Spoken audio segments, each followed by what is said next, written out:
Cara jirtu akkam jirtan naga qabdanii baga nagaan dhuftan dhufnee jirra. Sagaleen kiyya ni ciccita. Sagaleen kiyya ni ciccita moo ni dhagahami? Yoo sagaleen kiyya dhagahami quxurii takka takka akka xuuxan asumaan kabajaan isin gaafadha.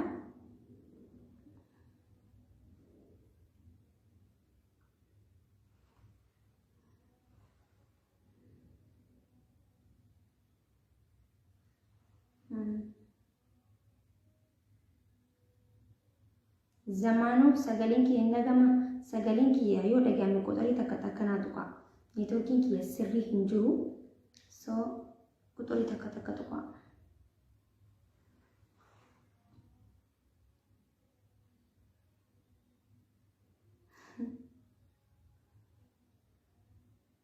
Sagaleen ni dhagahama moo hin dhagahamu? Quxurii takka takka tuqa. Itti fufii. Okay, hin dhagahame jechuudha. Share godhaadha. Uummanni Oromoo hundinuu akka dhufaniif ijoolleen akka dhuftuuf share akka gootan asumaan kabajaan isin gaafadha. Galatoomaa ulfaadha. Warri dhuftan baga nagaan dhuftan isin jirra kunuutii dhufnee jirra jechuudha.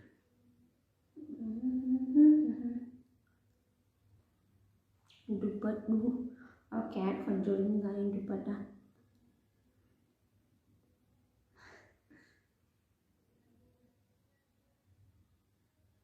Sagaleen ni dhagahamami? Hin dhagahamu kan sobaati.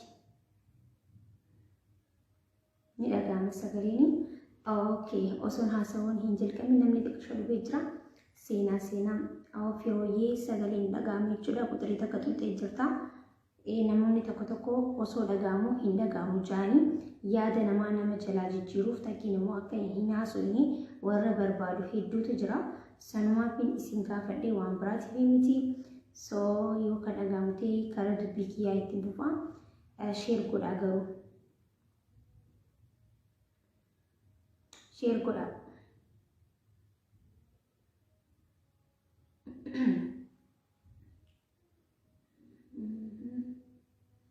Okay. Isaan anillee isin jaalladha.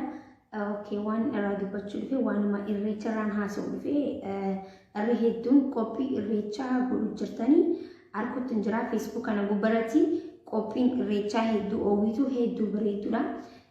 Hedduu uffata adda addaatti agarsiisaa jirtanii irreecha kanaaf hedduu qophii godhaa jirtanii qeerroowwan haawwan hundi keessanuu ijoolleen biyya keessa jirtanis ta'e kan biyya alaatis irreecha haala miidhagaa haala bareedaatiin qophaa'aa jirtan keessaafuu qeerroon biyyaa jechuudha. Dhaamsa takkan isinii dhaamuu barbaade qeerroon biyyaa akkuma itti qophaa'uu jirtan irreechaaf qophii akka irreechaaf godhu jirtan waan dhufu hundaafuu of qopheessuu qabdan jechuudha. Maaliif barri kun bara badaadha. Bara inni Minilik uummata Oromoo bulchaa jiru jechuudha. Uummanni Oromoo immoo akkuma irreechaaf qophaa'uu jiru kanatti ofis qopheessuu qaba. Waan dhufu hundaafuu waan uumamu hundaafuu of qopheessuu jirtan immoo akkamii waan jaamurraan haasa'uu dhufee jechuudha. Isaaniifuu karaa haasa'uu kiyyaa giseen dabru karaa hundaanuu bakka jirtan hundaanuu Oromoo tokkoffaa irreecha irratti tokkummaa cimsuu qabdan. Wal dhaga'uu qabdan. Wal jaaruu qabdan. Qeerroo wal jaaruu qabdan. Girri jettanii deemuu qofa osoo hin ta'in wal jaartanii karaa tokko deemuu qabdan jechuudha. Uummanni Oromoo bara dhufaa fi dabra ni du'a. Bara dhufaa fi dabra ni reebama. Bara dhufaa fi dabra ni hidhama jechuudha. Gizee hunda irreecha irratti akkuma hidhamanii, akkuma tumamanitti, akkuma reebamanitti jechuudha. Wanni kun akka hin uumamneef uummanni if dura qophii godhuu qaba. Of qopheessuu qaba jechuudha. Waan dhufu hundaafuu qophii godhuu qabdan, of qopheessuu qabdan. Maaliif himuu qabdaniif waboon akka isin maddii jirtu. Kaabaa fi kibbaan akka waboon isin eegaa jirtu jechuudha. Itti himuu qabdan. Hin sodaatina. Tokkummaa cimsaa. Karaa deemtan hundaafuu wal jaaruu jirtanii, wal jaartanii, wal dhaggeeffatu jirtanii immoo akkami waan jaamurraayi uummanni Oromoo bara dengada gaafa Hacaaluu Hundeessaa nurraa wareegame san ummanni Oromoodhaa cinaan hidhamee jira. Kan gaafa san hidhame ilaa ammaa kan mana hidhaa keessa jiru meeqamtu jira jechuudha. Meeqamtu jira. Ummanni Oromoo moos wanni beekuu qabda namni tokko irreechi haraamii warra jawus ni jira. Sanirraa illee haasa'uu fi ni naasawa. Wanni tokkoffaan kan gaafa san hidhame ilaa ammaa mana hidhaa keessaa namni hin baane jira. Calleen dheengata callee uffata aadaa uffatanii callee wajji uffatanii gisee dhaqan uffata aadaa uffatanii seenuufillee hidhaa jiran jechuudha. Mootummaan kun tokkummaa uummata Oromoo hin fedhu. Heddummina uummata Oromoo hin fedhu. Heddummaatanii gisee deeman isa marara waan bakka Finfinnee tana fudhachuu deemu bakka maali akka 4 kiiloo seen deemu tokkotti itti dhaga'ama qaalichi maraatee jira waan ta'eef. Saniifuu akka ajjechaanis raawwamne akka hidhaanis hin dhufneef uummanni of qopheessuu qaba. Waan hundaafuu qophii taatanii reedii taatanii if waan hundaa'u hidhatanii hidhatus hidhatee waan hundaa'u akkanumatti fifiidanii hin dhamina. Akkuma fifiidanii hin duwina of qopheessaa. Kana maatiin kan isin dhaamtu kana of qopheessuu qabda waan hundaafuu of qopheessuu qabdan. Duu hin qabdan. Hidhamuu qabdan. Ajjeefamuu hin qabdan bara dhufuu fi bara dhufaa fi dabrarraa. Eegatti gaafa haceessan namoota hedduu reebame namoota hedduutu mana hidhaa keessa hidhame jechuudha. Saniifuu of qopheessaa waliin isinii himu. Lamaffaa warri irreechi haraami jettanis ni jirtanii. Asjalan nagaafataa jirtanii hedduunis irreechi haraami. So irreechi haraami maaliif nuti kan dheenyu namni akkaataa itti niyyateera. Niyyaadha isin gadeemi niyyaadha. Ani kan inni jedhu bishaan irratti irreeffachuuf osoo hin ta'in aadaa kiyya calaqqisuu fi uummata Oromoo tokkummaa achitti walitti qabaman tokkummaa uummata Oromoo cimsuudhaaf kan inni bika sanitti argamu jechuudha. Saniifuu namni hundinuu akkaataa itti niyyateeti malee namni hundinuu irreeffatu fi miti. Tokkoffaan namni uummanni Oromoo bika takkatti walitti qabamee tokkummaa uumuudhaaf wal jajjabeessuuf wal maddii dhaabbachuuf diina rifachiisuuf diina rifachiisuudhaaf diina teeshina uumuudhaaf kan bika san dhaynu malee irreeffachuudhaaf miti. Saniifuu isin gabbaatanii akkana irreen haraamii maarree kan osoo hin ta'in namni tokko hubatuu qaba waan bika san dhaquuf. Namni tokko tokkummaadhaaf lammaffaa aadaa qabna. Aadaa keenya addunyaa irratti garsiisuudhaaf hunda gammachuu achirratti uummanni Oromoo gaggeessu kana malee wanni biraa takka hin jiru. Kana beekuu qabdan. Wanni guddaan of qopheessuudha. Siigalee of qopheessuudha. Kan ammas irra deddeebi'ee isin himu of qopheessuu qabdan. Qeerroon biyyaa of qopheessuu qabdan. Irra deddeebiseetiin isinii of qopheessaa. Waan dhufu hundaafuu of qopheessuu qabdan. Karaa hundaan tokkummaa cimsuu qabdan. Karaa hundaan wal dhaga'uu qabdan. Wal jaaruus qabdan jechuudha. Wal jaaruu qabdan. Adda faffaca'uu qabdan. Wanna dhufu hundaafuu qophii taatanii waan dhufu hundaafuu barana du'uu qabdan. Reebamuu qabdan. Hidhamuu hin qabdan. Ajjeefamuu hin qabdan. Sinigaleen yoo kan of qopheessitanii deemtan taate namni isin ajjeesus ta'e isin hidhuus hin jiru. Of qopheessuu dhabuurraayi. Kan gizee hundaa bika jimlatti ajjeefamu. Kan gizee hundaa wal dhaga'uu dhabuurraayi. Kan bika takkatti reebamu jechuudha. Of qopheessitanii waboo isin maddii jira. Kaabaaf kibbaan waboo isin marsee jira. Saniifuu bika hundattuu tokkummaa cimsaa. Wal dhagaa. Wal jala deema wanni taatan hin jiru. Wanna hundaafuu bilisiginnaan maraataa jirti. Kaabineen maraataa jirti jechuudha. Tokkummaa Oromoo hin fedhan.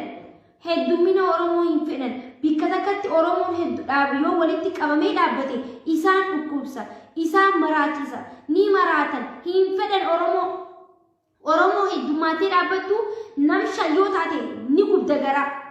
Kudhan yoo taate garaa gubuu miti akka isaan lafatti kufan isaan godhuu dandeessan.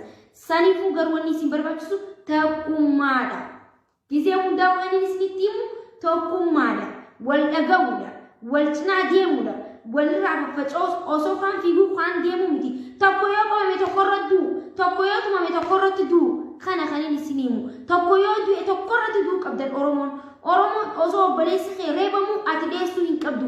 Irratti du'uu qabda. Irratti waliin reebamuu qabda malee kaan fiigee kaanii miti. Saniifuu wanni isinidhaan gizee hundaa'u tokkummaa cimsaadha. Akka bara dhufaa fi dabra uummanni Oromoo du'uu hin qabu. Bara dhufaa fi dabra lafa isarratti reebamuu hin qabu. Hidhamuu hin qabu. Mee baranallee wal dhagaa. Baranallee tokkummaadhaan deema. Waan shira bilisiginnaan isinirratti yaadu jirtu kana if dura seentimeetira meeqa isaan dura deemuu qabdan. Meetira meeqa isaan dura yaaduu qabdan. Waan isaan godhuu deeman waan isaan itti hojjetu jiran nuti nu gahee jira waan bilisiginnaan usteef qabdi iyyas jirti maaliif irreecha irratti waan godhu deemantu jiru ummanni oromoo kana miidiyaa irrattis ta'e karaa hundaanuu isaan irratti duula godhu qabdan waan hundaa qopheessuu qabdan waboon isin maddi jirti kaabaaf gibbaan gubbarraa gadi isin eegii jechuun waboon kana irraanfatina waboo foors gubbarraanis oliinis gadiinis isin marsite jechuun akka duraanitti miti ummanni oromoo amma bayyanatee jira qeerroowwan keenyas kara waboo seenanii jiran waboo teenyas gartee jirte jajjabaatanii jiran akka duraanitti uummata oromoo jimlaan ajjeestanii jimlaan hiitanii jimlaan qaltanii jimlaan waraabeessaaf kennuun hin jirtu ummanni oromoo bayyanatee jira waboon qeerroowwan harka qullaa deemanii duunis hafee jira waboon seentee jirti hidhatanii jira ijoolleen waboo taatee jirti ijoolleen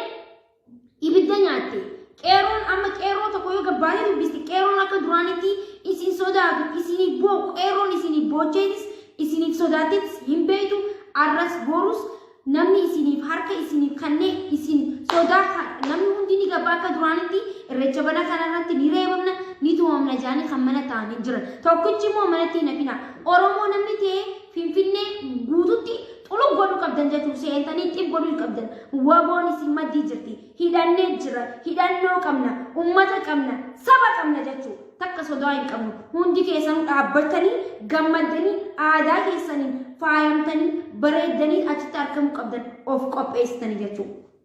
Of qopheessaa gisee jiru ni beektan gaa dirqama asirratti himuu qaba akkana ta'an of qopheessaan waan meeqa of keessaa qabdi jechuudha. Of qopheessaa jechuun qoftiinuu ni gaha.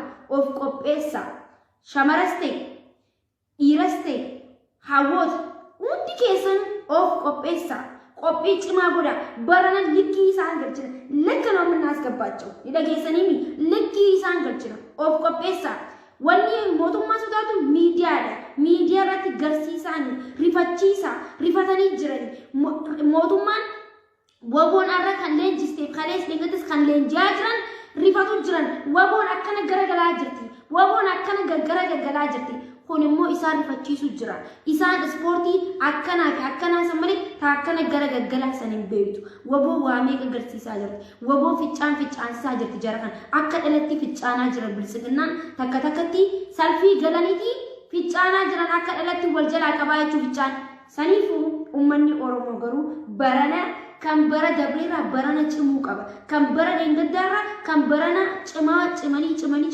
cimanii mul'atuu qaban of qopheessuu qabdan waan isinitti mugusee dhibbatakka of qopheessaa injifannoo ni garra injifannoo dhufaa jirti fagoo miti jechuudha injifannoo arguudhaaf bilisummaa arguudhaaf wanni barbaachisu tokkummaa fi wal dhaga'uu fi wal jalaa dubbii fudhatu xiqqaan guddaan xiqqaa tuffatuu qabu xiqqaan guddaa tuffatuu qabu kana barbaachisa qabsoo keessatti wal kabajuu wal dhaga'uu tokkummaadhaan deemuu gandummaa ifirraa dhiisuu gandummaan karaa nama geessu hin qabu jechuudha isin galeemi gandummaan deemuun bilisummaa hin fiddu saniifuu tokkummaadhaan deemuutu bilisummaa fidaa jechuudha kanan isin hima wanni gisee dhibbata akka isin himutti immoo tokkummaa cimsaa ni garsiisna barana irra aanneetii garsiisnaan jechuudha fagootti miti dhiyootti akka duraanitti amata dhibba lama eegina fagoo miti amata guddoo eegina wayii oromoon akka oromoon bilisummuuf deemti oromoon bilisummaa